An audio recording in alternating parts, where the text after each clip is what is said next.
Guys, from what is going on now, Donald Trump is not joking. Donald Trump is coming. If they refuse to act fast, Donald Trump is coming. Do you know that the tweet Donald Trump released that has made some people now to stop running helter-skelter, that this man don't come out, come make a video, and he repeated all the things in that tweet. Bro, he said everything word to word, that he is coming if they refuse to act fast.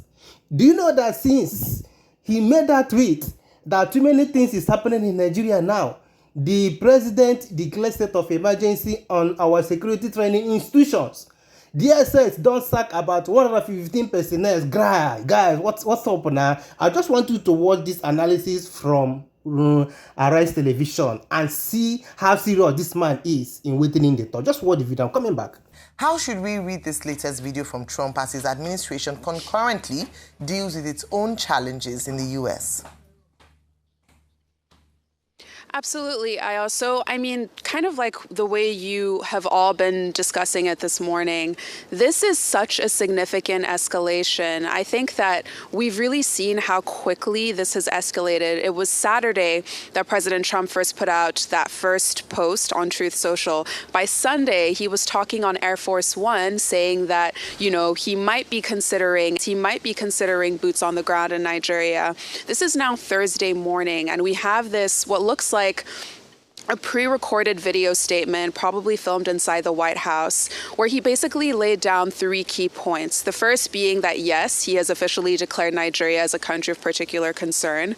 The second being that he said they are, quote, ready, willing, and able to move forward. I mean, these are really strong words that he's using. And lastly, he essentially appointed two senior government officials, the names are Tom Cole and Riley Moore, to move forward with this entire endeavor. So I think the key point that we really need to take away right now is the fact that the President Trump, his administration, has a strong sense of urgency on this entire matter. And I want to juxtapose it with what's going on here in the U.S. because as I've been here for the last few days, it's a really interesting time. First of all, we had those major elections where the Democrats essentially swept, all of the key states, New York, New Jersey, Virginia. And then you also have this government shutdown. Of course, it's historic, but it's starting to have real impact on people's lives. Later today, the Trump administration is going to essentially say that a number of the biggest airports across the country are going to cut air traffic by 10% because they literally have not paid the scope of air travel is too much for air traffic controllers, and they haven't been paid since October because of this shutdown. And I'm saying all of this to say that America itself is dealing with real issues, but the fact that President Trump is still willing and able to put out these kinds of videos, these kinds of statements, it shows the sense of urgency that he seems to have towards this issue, even though Americans here on the ground are dealing with issues of their own.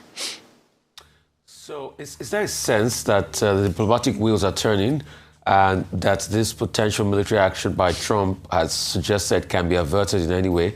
And are you getting any feelings? How's the Nigerian government responding to this? Do we have our people? Do we have boots on the ground in America? I'm talking about negotiation boots on the ground, lobbying boots on the ground, because as at this point in time, definitely there are some Republican lobbies that definitely will work with Trump, which people can engage, a government can engage at this point in time. Or is it when our ambassadors come in, we're going to get our boots on the ground into the Capitol and start talking to people?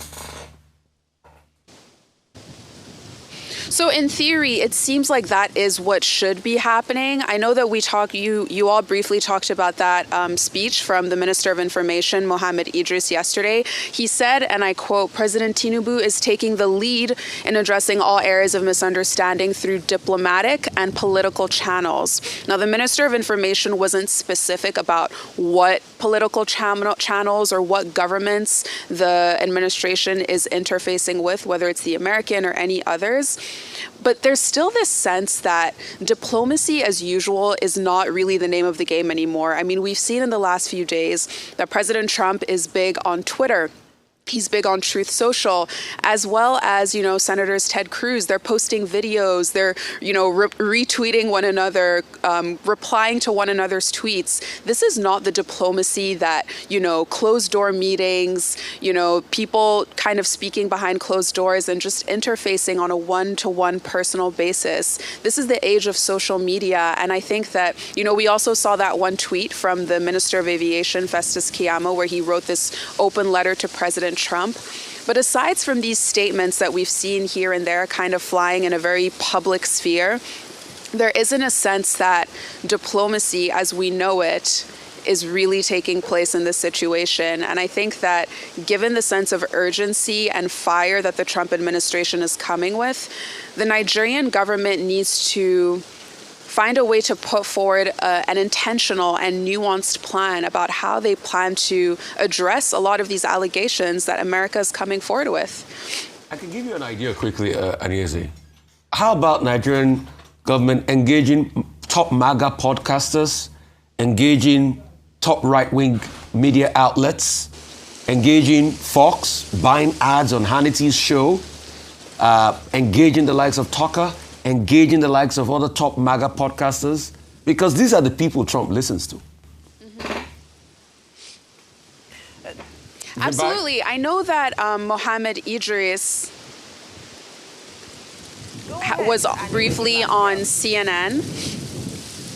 Okay, sorry. Yeah, Trump I know that doesn't watch Mohammed that. Idris was briefly on CNN. That's not the platform. He doesn't watch But that. exactly. So, there's still this sense that there isn't this direct communication between the Nigerian government and the American government as well.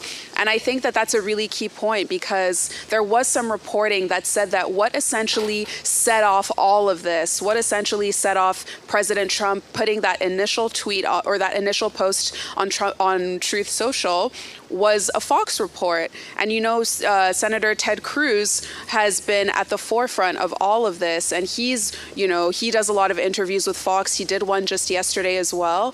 So I think that that's a really key point. Engaging the media, the American media, would be a really interesting tactic to potentially communicate with the Trump administration as well. Absolutely. And I mean, meanwhile, while we're talking about engagement, Republican U.S. Senator Ted Cruz had said that he plans to be explicit about which Nigerian officials he plans to hold accountable for being complicit in this alleged Christian genocide. The list is not out yet, but what more are you learning about who might be on it? Are there any murmurings in D.C. About who we can expect to be named and shamed, so to speak?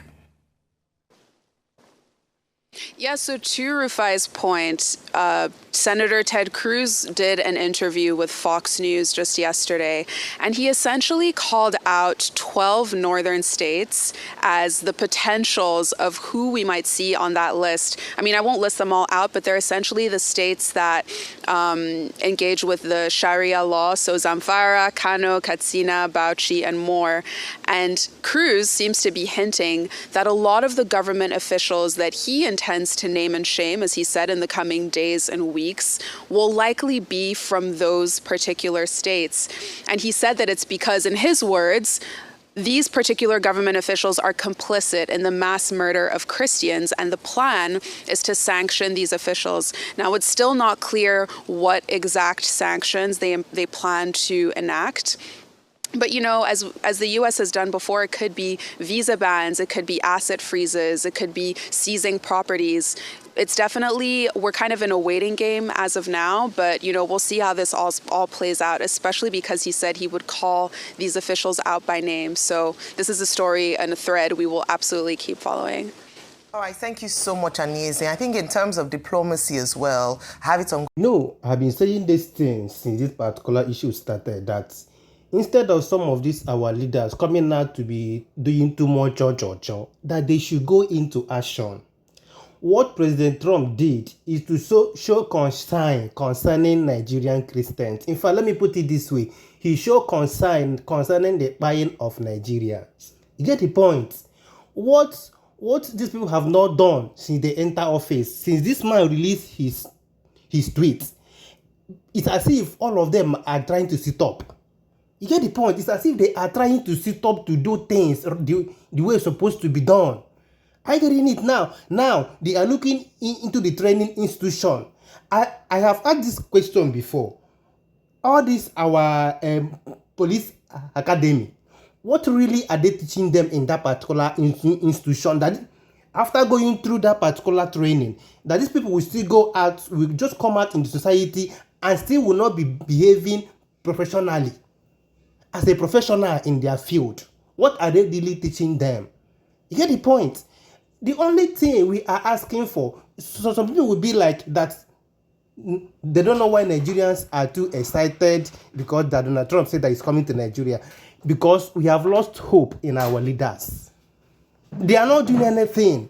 If he's the one that will come and change all this thing that is happening, because our leaders, it's as if they are just using these things to play politics. You are telling that the people are buying, and still they'll come out and be telling you that that no one is buying. What's up now? All of us know this. I remain my humble self, like my peace and love. Don't play.